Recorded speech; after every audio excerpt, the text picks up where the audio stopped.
Bonjour, Dr Zilé. Merci d'accepter de répondre à notre petite invitation. Nous voulons discuter un peu en ce qui concerne les votes qui ont eu lieu avant-hier à l'Assemblée nationale des Comores. Déjà, nous voulons votre avis. Est-ce qu'il est intéressant que ces députés aillent dans ces votes-là? Et puis, après tout, comment jugez-vous les résultats qui se sont obtenus pendant ces votes? Merci beaucoup, Dima, de me donner cette opportunité de parler au nom du CED sur ce qui s'est passé. Ce qui s'est passé, mon cher Dima, est une honte. C'est une honte. D'abord, que les députés aillent voter dans le cadre d'un gouvernement qui est absolument illégitime, je trouve ça incohérent. Je trouve incohérent aussi que les partis auxquels appartiennent ces députés leur aient donné l'autorisation d'aller assister à cette mascarade, de participer à cette mascarade.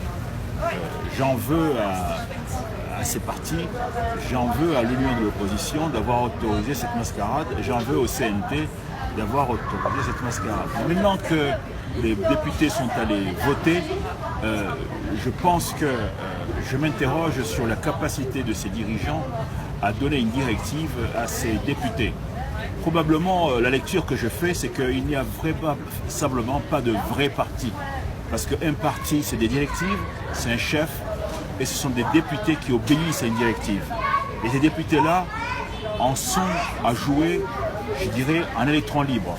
C'est ce que j'ai compris. Et cela me pose beaucoup d'interrogations. Que vaut l'Union de l'opposition? Que valent ces partis?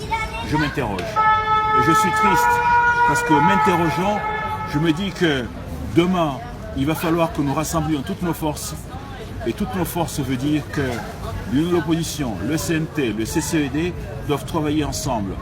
Mais si nous avons en face de nous des acteurs qui ne sont pas unis, qui ne savent pas obéir à une directive, je m'interroge sur leur capacité à construire avec nous un bloc fort, un bloc uni, un bloc puissant qui puisse demain affronter le dictateur. Voilà, mon cher Dima, ce que cela m'inspire. Et ce message, je souhaite à ce que M. Mouni Baraka, M. Mamadou le reçoivent fortement. Il faut maintenant qu'ils se ressaisissent. Il faut qu'ils se ressaisissent.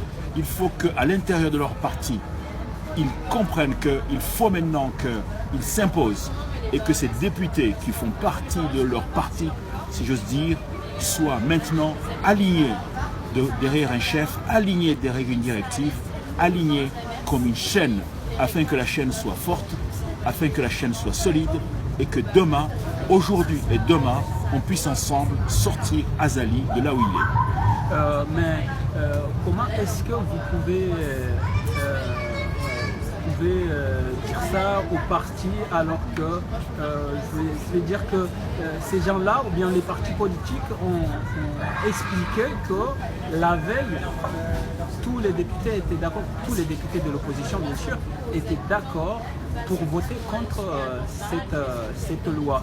Et le lendemain, ces députés que nous connaissons très bien leur nom ont choisi non seulement de tromper, bien de ne pas respecter leur parti politique, mais au-delà de ne pas représenter le peuple, puisque avant tout, ce sont des députés qui sont élus pour leur région. Et ils ont décidé de défier les régions qui manifestent aujourd'hui un peu partout dans le monde.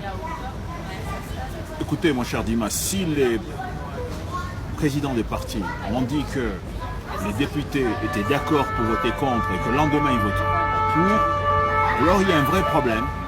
Dans ce cas-là, je leur renvoie la balle, c'est à eux de prendre des sanctions qui s'imposent. Voilà. J'imagine que dans le cadre de ces partis, il y a des règlements internes et que ces députés vont probablement avoir des sanctions. Voilà. Mais c'est un peu tard maintenant. C'est un peu tard. La loi d'habilitation est votée. Et c'est dommage pour le peuple. Mais je pense que le peuple se souviendra lors des prochaines élections. Voilà. Et j'espère que le peuple les punira. lors des prochaines élections. Et au-delà de ces votes, est-ce que vous pensez que ça a un problème au niveau de la lutte contre la dictature la dictature d'Azali?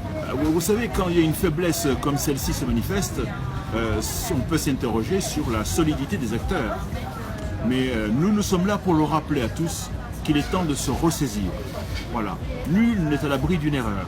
Et moi, je les appelle à tous, je les appelle pour qu'ils se ressaisissent et qu'ils serrent fortement les poings et qu'ils bandent fortement les muscles pour qu'ensemble, ce type d'erreur ne se reproduise plus. Soyez tous ensemble et n'ayez pas peur, n'ayez plus peur. Sortez de vos cachettes, sortez de vos prisons, sortez de vos cachettes, sortez de vos prisons. Et je le répète, parce que si vous avez peur, alors c'est la meilleure preuve que vous donnez au dictateur que vous êtes faible. La faiblesse, c'est ce qu'attend le dictateur. Voilà. Une dernière question, puisque ça concerne l'actualité, si vous pouvez nous accorder quelques minutes. Le pouvoir d'Azali s'ovationne d'avoir été noté par une note positive de la part de FMI en ce qui concerne, je crois, les investissements. Je ne sais pas si vous avez suivi l'actualité. Oui, est-ce que vous pouvez nous donner un peu de détails, puisque nous, on n'a rien compris. On nous a dit que le FMI était content de la situation des Comores. Et Azali s'auto-ovationne.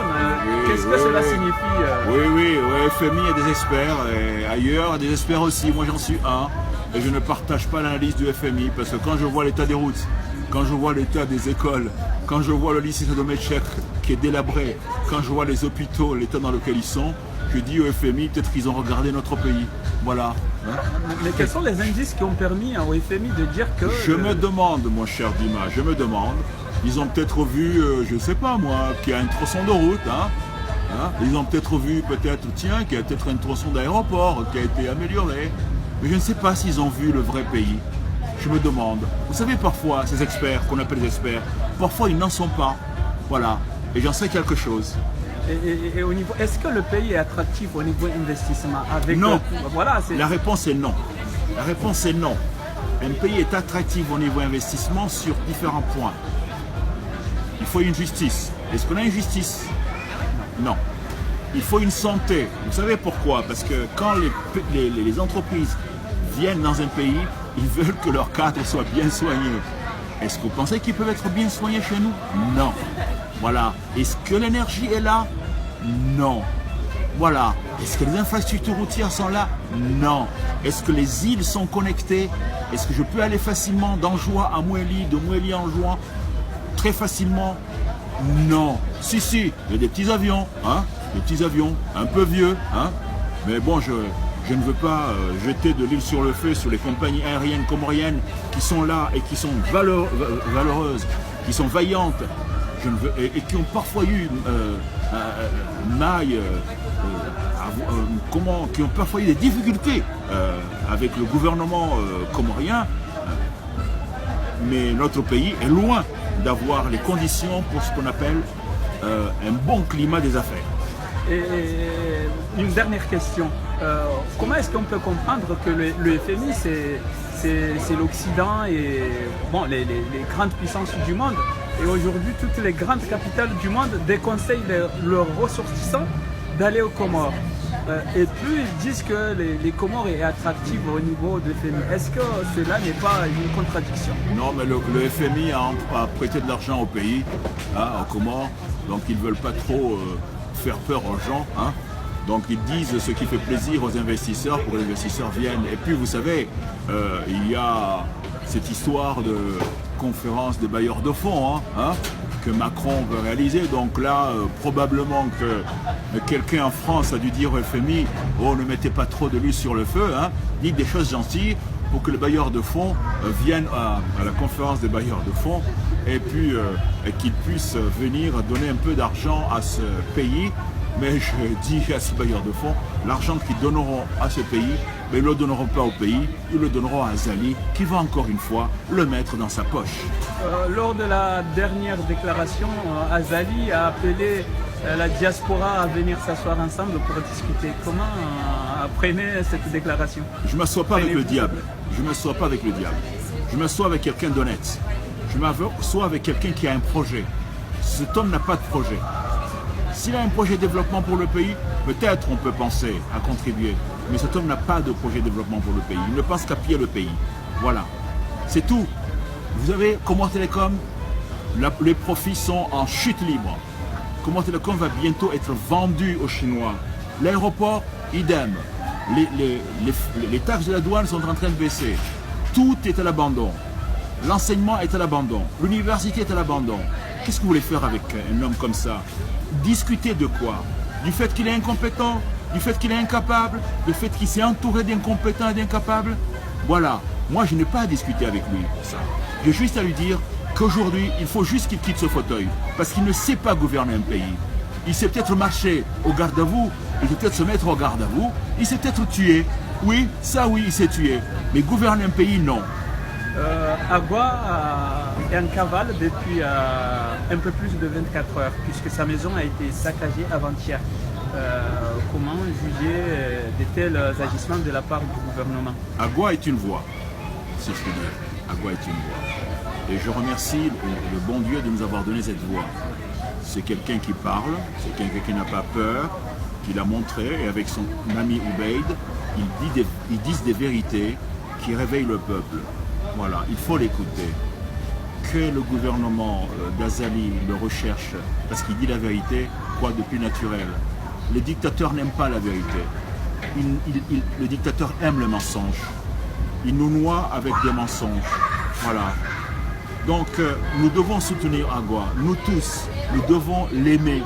Nous devons le respecter. Nous devons être derrière lui. Nous devons faire en sorte que ce garçon continue toujours à parler. Parce qu'il est un des rares à pouvoir parler. Aujourd'hui, il faut des gens qui ont du courage. Des gens qui ont le courage de parler.